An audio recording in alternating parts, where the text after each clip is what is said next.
Welcome to another episode of the Unfiltered Nonprofit Podcast. I'm Sherry Chen, your nonprofit CFO, and I'm thrilled to have you join me on this journey. This podcast dives into the real world of nonprofit leadership, sharing inspiring stories, experiences, and the truth about what it takes to operate a nonprofit successfully. Think of this as your mastermind session on the go. Now, without further ado, please welcome today's nonprofit leader.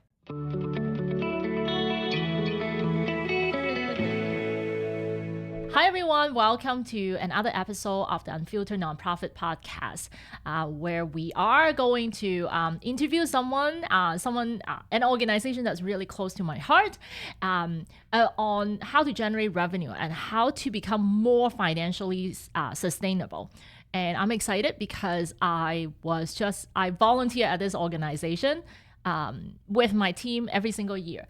And so without further ado, welcome, Peter. Oh, thank you very, very much. Yeah, Peter, You're from Eden Food for Change. That's right. Yeah, I'm the executive director from Eden Food for Change. My name is Peter Costello. I've been there for 14 years, and I've been the ED for the last 6. Wow, it has. You've been with the organization for a long period of time. So what does Eden Food for Change do? Eden Food for Change originally was a food bank. We've been around for 36 years. We originally just operated 2 food banks. Then we started building commercial kitchens.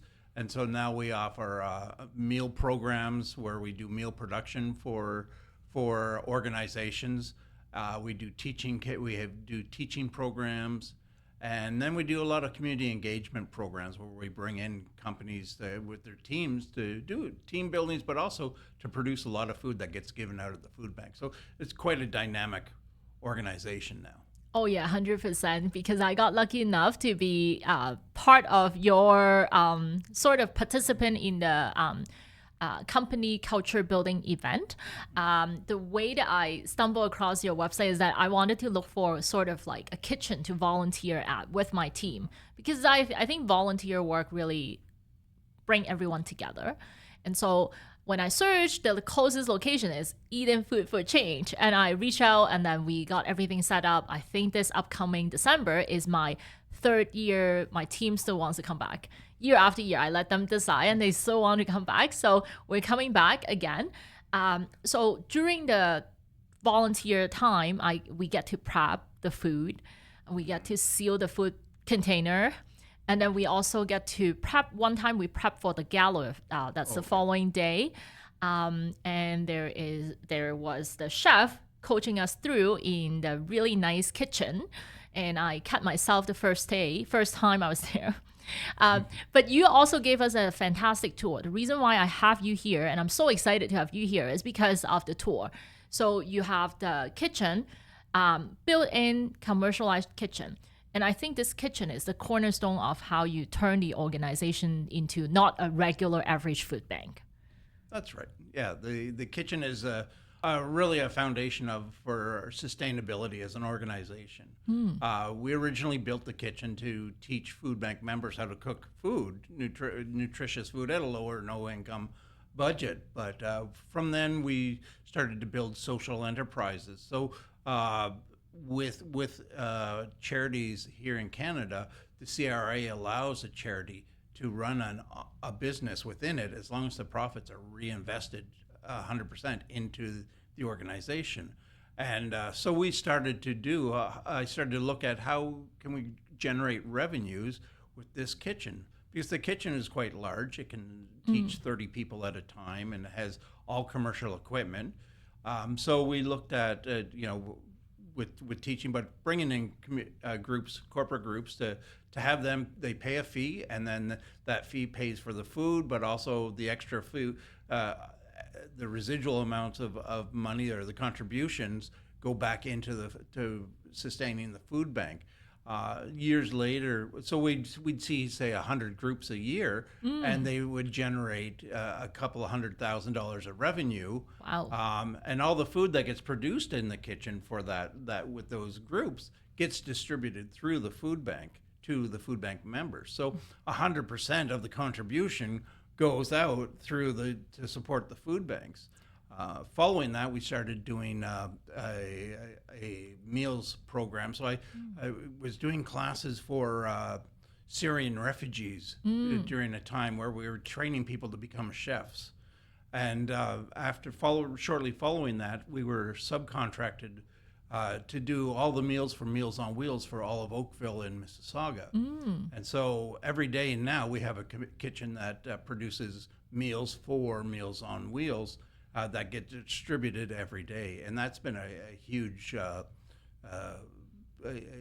contribution to making us successful. So the kitchen is generating a lot of revenue, so much so that it represents about 42% of our total budget. Oh, wow. Yeah. Now, so I wanted to clarify, though. I know that your budget is a large number, at least from what I could see online. It's not just that $200,000 of the corporate money that you get. It's also the actual volunteer hours that you get out of the group, right? Oh, absolutely. Yeah. I mean, when it comes to meal production, when you consider, we have our own labor costs that we see. So we have 5 chefs on staff, okay, full-time chefs on staff.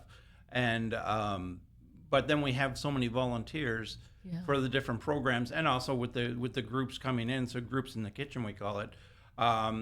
The corporate groups, you can sometimes have 30 people contributing their labor, and all that labor ends up, being able to create over 100,000 meals a year.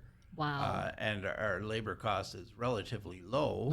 Our food cost is quite low.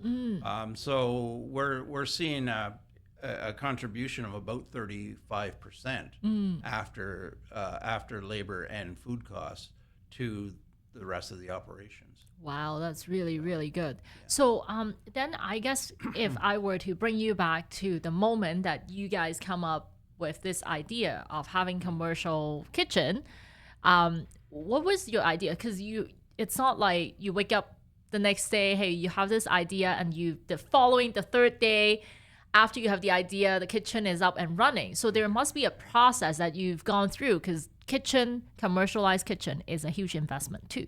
Absolutely. So my background, I have a really unusual background. I am a chef by trade.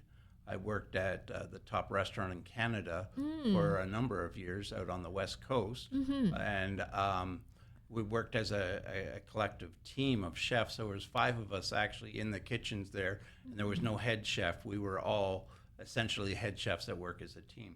So I had a real passion for food, and years after I started teaching at a university, and so coming back to Canada, I had this penchant towards doing a cooking school, but doing it for people that are low income as opposed to people that can afford a cooking school. So fortunately, my wife's company that she was working for had Eden Food for Change, or at the time it was Eden Food Bank, come to their business and say, well, we'd love to do a community kitchen. Oh. So, but they didn't really know what that meant. And so my wife told me, and so I put together a proposal to do a learning kitchen as opposed to a community kitchen. And so I went there and I proposed that to them. They didn't have the financial wherewithal to be able to do it. So they gave me the challenges. If you can raise all the money to build the kitchen, we'll give you the space and we'll put it in there, and then we'll see what happens after that. So that was my first job, was over the first 3 months to come up with the funding to purchase and build the kitchen within the facilities. That's crazy. So then when you've got tons of experience in this area to begin with. So I mean, in my little brain, because I'm an accountant and I'm always numbers driven. So the first thing that I could see happening is to come up with the cost of everything, right? Right. And how much was that, if you don't mind me asking? So the initial build out, because I purchased a lot of equipment that was used equipment. So used equipment or I bought from auctions and things like that.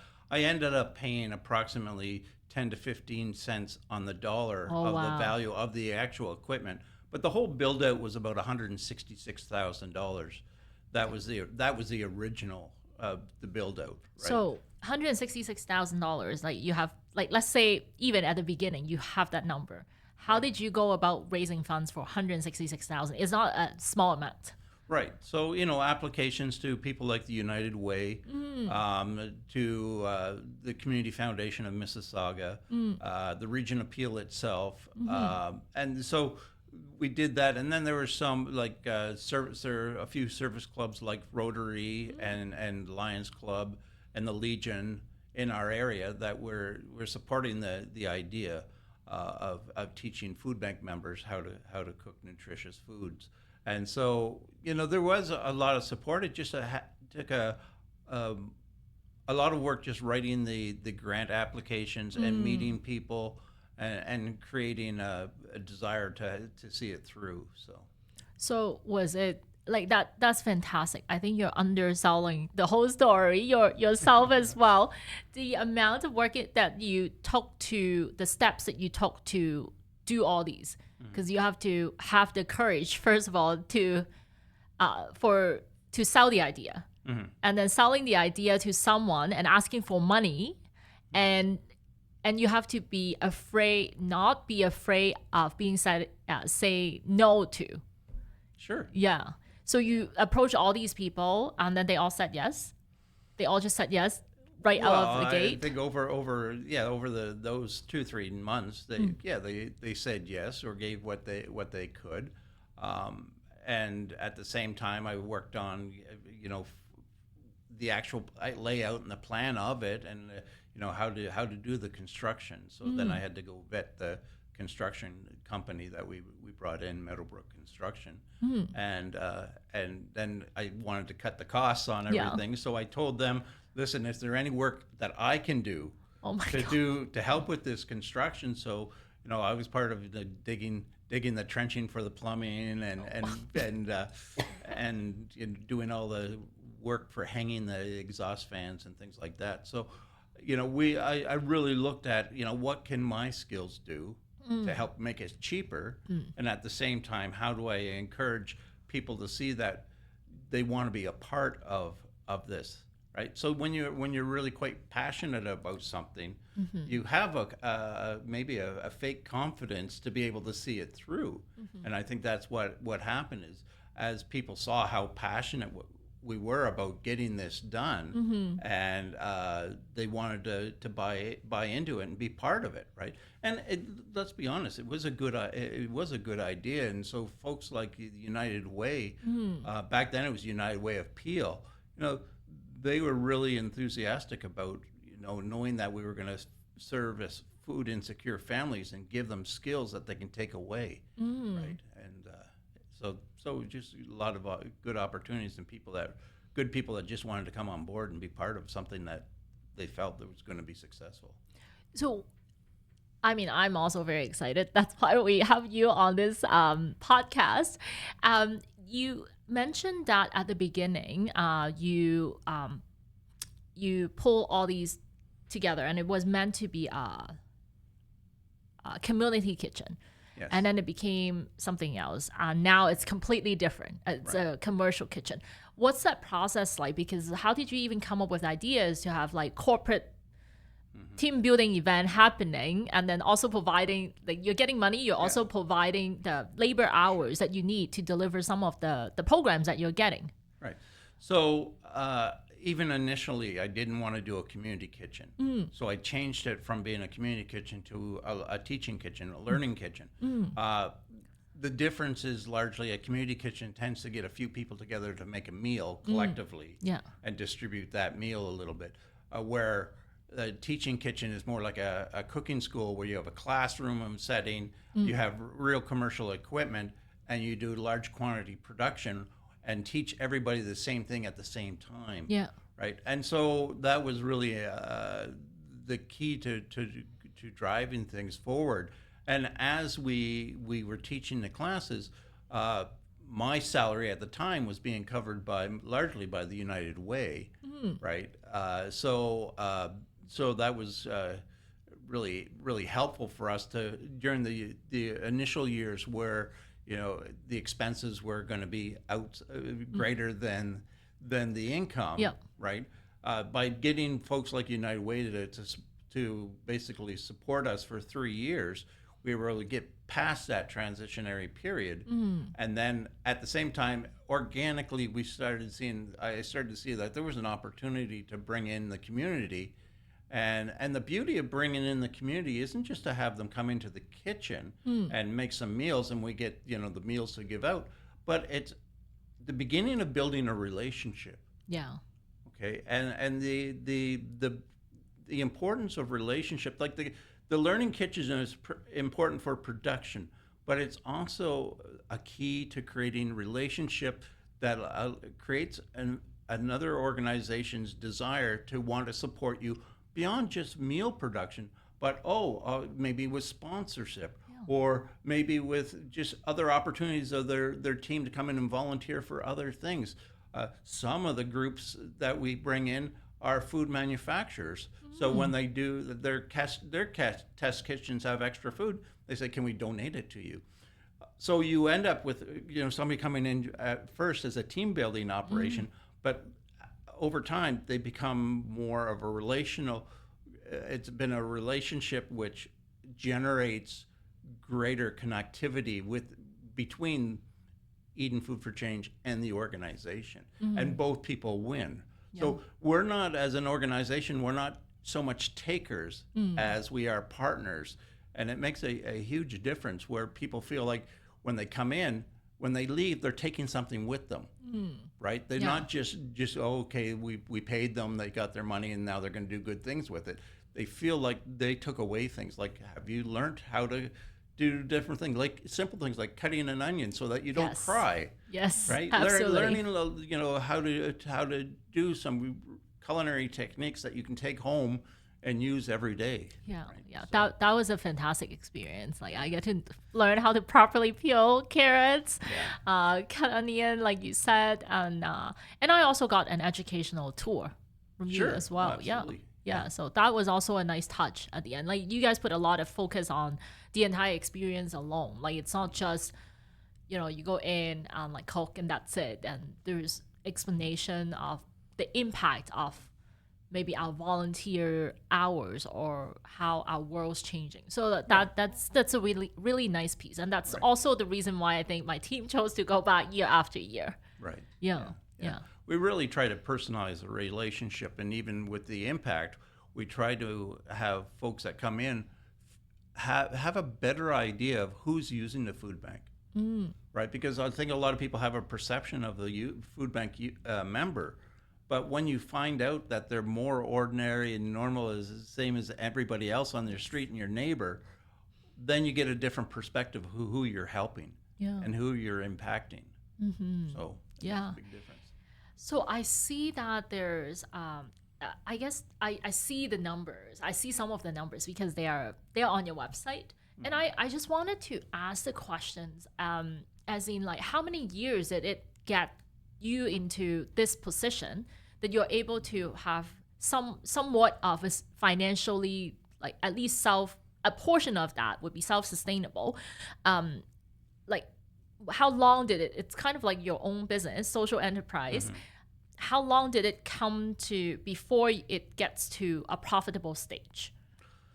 So almost from the first year, it was profitable, but not the increment was so fine that it wasn't impactful within the regular budget of the organization, right? It didn't. So it was never a negative draw on the overall operations, but it didn't really have a huge contribution, right? Because that wasn't really originally the purpose, right? But then in around 2016, 2017, we as an organization had real financial issues, challenges. We almost went into essentially receivership. Yeah, we were hardly able to make payroll. It was quite a difficult time. But we kept the kitchen open, and we had to do obviously a lot of operational changes. But at that time, then we really started to focus on for me, it was really starting to focus on how do I generate revenues with this kitchen, in a way that it's consistent, right? So, sure, you can do one-off things and make some money here and there, but how do you consistently month to month generate revenue that's consistent, predictable, and able to manage both the operational costs and the contributions. So that's where we really started to focus on, okay, this kitchen can do meal production, right? And if you can find the right way to do meal production, and at the same time, had the good opportunity that an organization wanted us to, approached us to do food for Meals on Wheels. And so that is every 5 days a week venture that you have consistent Recurring. revenue, and and it was already an existing business looking for it, so you didn't have to drive sales. You just had to contribute so that you could get those revenues. So that really helped us get our feet under us and then say, can we make it work, and how else can we better generate revenue? So with Groups in the Kitchen, originally we were almost asking for break-even amounts, and doing it really quite cheaply. Well, then we looked at, okay, what's the value that we can charge that makes people feel like they're not being used, and at the same time the contribution is significant for our operations. And so we focused on getting more and more people, more groups into the kitchen, making the groups larger, and generating more revenue with it. So how do you promote that to? I mean, Meals on Wheels is completely not one-off. Like, it has been a consistent revenue generator for 7 years. Yeah. So. And beyond that, I really love that idea that, beyond that, what can we still generate from this already set up space? Right. And I love the idea of us going in as in corporate team building event and all that. But I guess the question I have is, initially, how do you, because some of my clients, they have the idea, we could just approach corporations and then do these things. But how did you even start it off and tell everyone that you have this program and you should come join and have an experience and get the words out in the marketplace, I guess? Well, this is the strange thing. My strength is not around marketing. I'm going to be honest with you. I'm much like you in respect to, I love the numbers game. I'm very good with numbers. I'm very good with operations. But I'm not a marketer.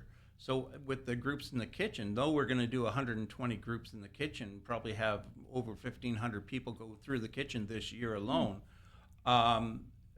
it's all been word of mouth. We have not done a specific sales or marketing program.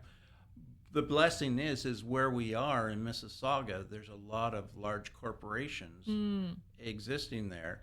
And slowly, because of our relationships remember, there's some folks come in to support the food bank. So in doing that, they see the kitchen and we tell them about the kitchen and they start coming in.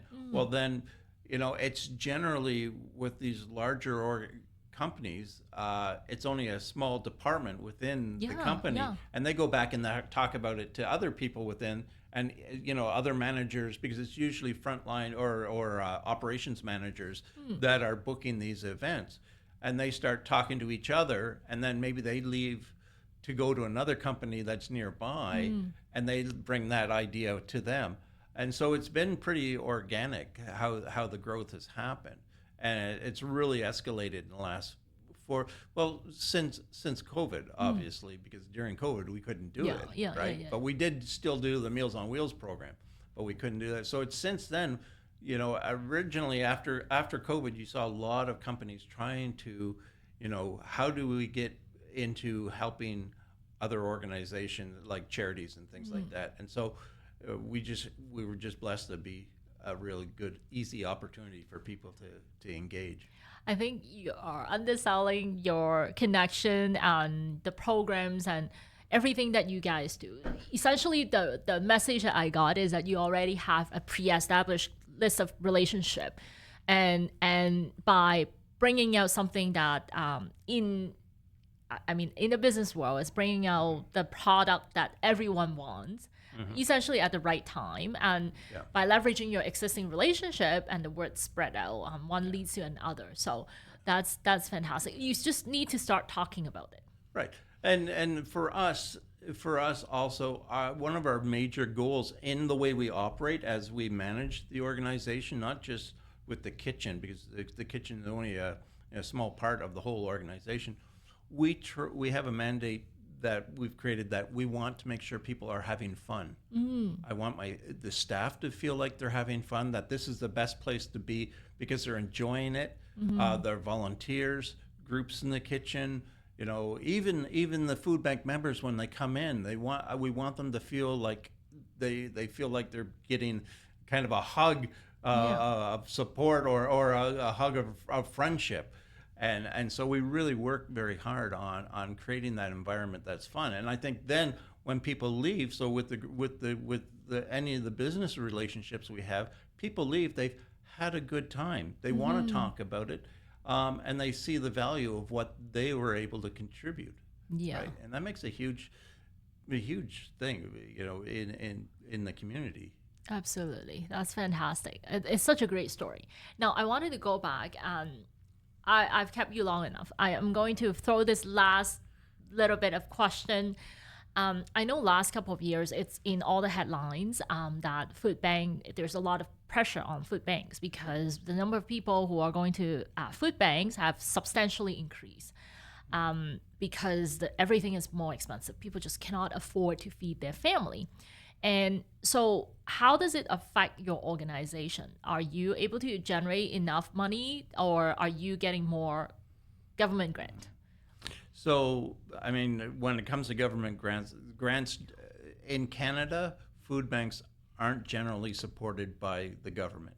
Quebec is a little bit different. They do have a functionary group out of the government that serves food banks. But in general, in Canada, food banks are basically independent. Now, we're fortunately part of the food bank system in Mississauga called Food Banks Mississauga. So we work as a bit of a collective when sharing the foods in that. But so the challenge is that during COVID, there was lots of government funding for capital programs. Yeah. But then after that, there was some funding towards food insecurity issues. But now that the world is the way it is now, a lot of the funding has dried up completely. And so there's very little support from government agencies or from just funding initiatives that support food banks directly. There are some programs that would support, teaching facilities like we have and that, but it's still now the challenge. It seems like every year our revenue sources are changing. So if I pie charted all of my revenues sources 3 years ago and then compared to each year, the proportions of those segments within, and there'd be about a dozen segments of where we get support from individuals to companies to fundraising to grants to revenues from social enterprise and things like that. Each year, the size of the pie cuts would be very different from one another, even if it's the same segment.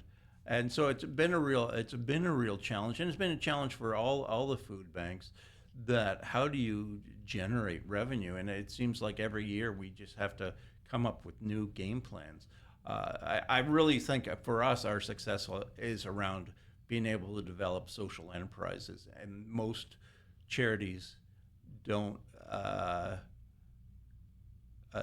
do that, and or they do it at such a degree that it's not generating revenue that it actually would advance the organization. Where I think for us, we've been working very hard on trying to increase our social enterprises contribution. Right now, we know that we've got about 12 hours a day that those kitchens aren't used. So we're right now working at other programs to fill in that time to help us generate the revenue, because we've got this huge kitchen. We've done two other renovations since the original build out. So now we've got a $750,000 kitchen that can do everything. We've got tandoors, we got Chinese woks, we got large quantity equipment, we got combi ovens. So we can do a lot of production. We just need to handshake with other organizations to make it viable for both them and ourselves. You impress me the most is the constant quest of like thinking outside of the box and not just relying on I guess government funding or any funding initiatives on this particular cause, and just focus on what we have and what we can control, and really, for lack of a better term, grind out something that actually generate revenue on your resources that you already have. Right. Yeah. No, we do that, and then we also have an amazing community. Let's face it, we got a huge, amazing community that helps contribute. Right. But I think there's so many people that need out there, so many organizations that need, that we can't all be beating at the same door and asking for money, because people on the other side of the door are going, I can hardly make my own ends meet. So can you do something to help support yourself? And that's kind of what we try to do. Yeah, that is amazing. Thank you so much, Peter, for coming on today. This has been a fantastic conversation. I've had multiple conversations with a variety of executive directors on the show, and I always appreciate, maybe because I'm an entrepreneur and myself, I always appreciate how creative, not just like in the business side, yes, the entrepreneurs are creative to make money, but how creative all the executive directors are in the nonprofit community to help their organization generate the additional revenue with what they have. So yeah, and they're not afraid to take this step, because it's not in the general perception of nonprofit is not as risk, not a risk taker. Let's just put it that way. And being able to step outside of that comfort zone or the pre-perceived box, and it's always something that I really admire. Yeah. It's always a challenge, but yeah. You have a job, you also have a challenge. You don't have a job, you have a challenge. Like, life is full of challenges. I know, but success can breed success. Yeah, absolutely. That's why I'm so happy to have you here. Thank you so much for coming on. Thank you very much, Jerry. Yeah. Great to be here. As we wrap up, I want to share a bit more about what we do at Otis Financial Solutions. For the past 18 years, Otis Financial Solutions has been dedicated to enhancing the financial management and strategic planning capabilities of hundreds of associations and nonprofits across Canada. Our extensive experience has enabled us to deliver tailored financial solutions that drive growth and enhance sustainability for nonprofits and associations. If you are interested in learning more about how Otis Financial Solutions can support your organization, I would love to offer you a no-obligation 20-minute call. Let's discuss your unique challenges and explore how we would be able to help you achieve your goals.